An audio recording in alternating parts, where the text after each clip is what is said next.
Working memory is a mental skill that allows you to keep all sorts of knowledge front of mind, where you can access and utilize it to perform tasks.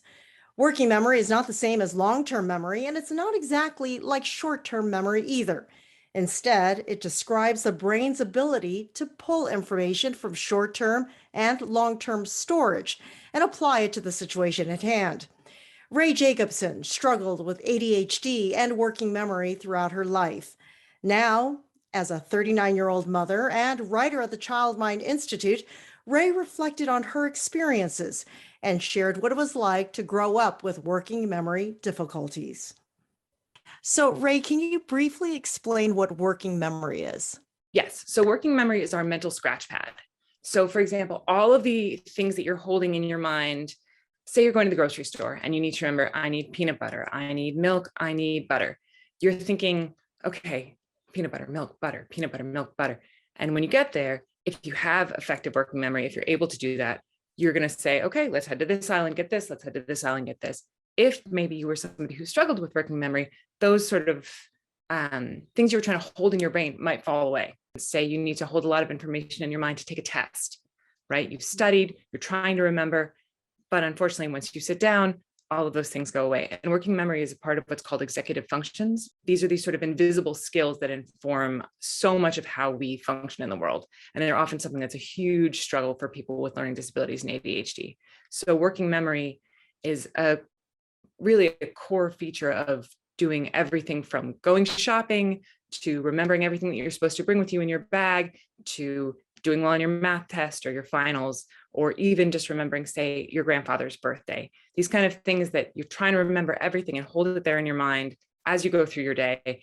And if you say have trouble with working memory or executive functions, that's going to be harder for you. And the results in your life are going to be forgetfulness, losing things, forgetting tasks while you're in the middle of doing them, seeming maybe careless, like people tell you to do something or ask you to do something and you forget it. And that can have social repercussions. So it really plays a huge role in our lives. When did you first learn about working memory?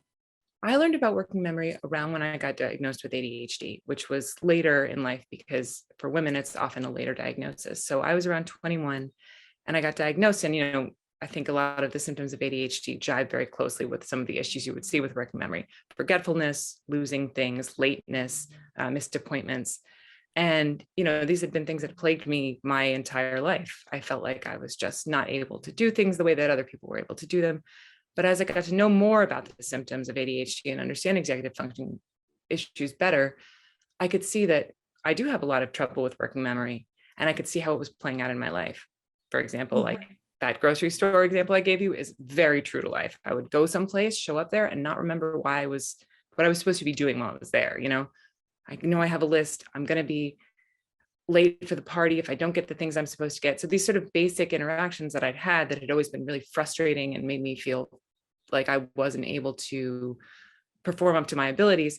Now I understood where they were coming from, and working memory is just something that you can really build. Now, you've mentioned working memory and ADHD in the same sentence several times. Can we ever think of them as separate, or are they always under the same umbrella? No, they can definitely be separate. ADHD just happens to overlap a lot with a lot of the executive functioning issues that working memory is a part of.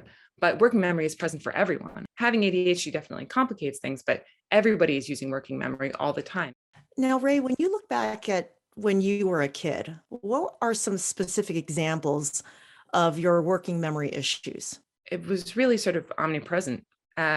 Anytime I was given information that I was supposed to hold in my head that I hadn't written down, that I hadn't committed to memory, my long-term memory, which is separate from your working memory,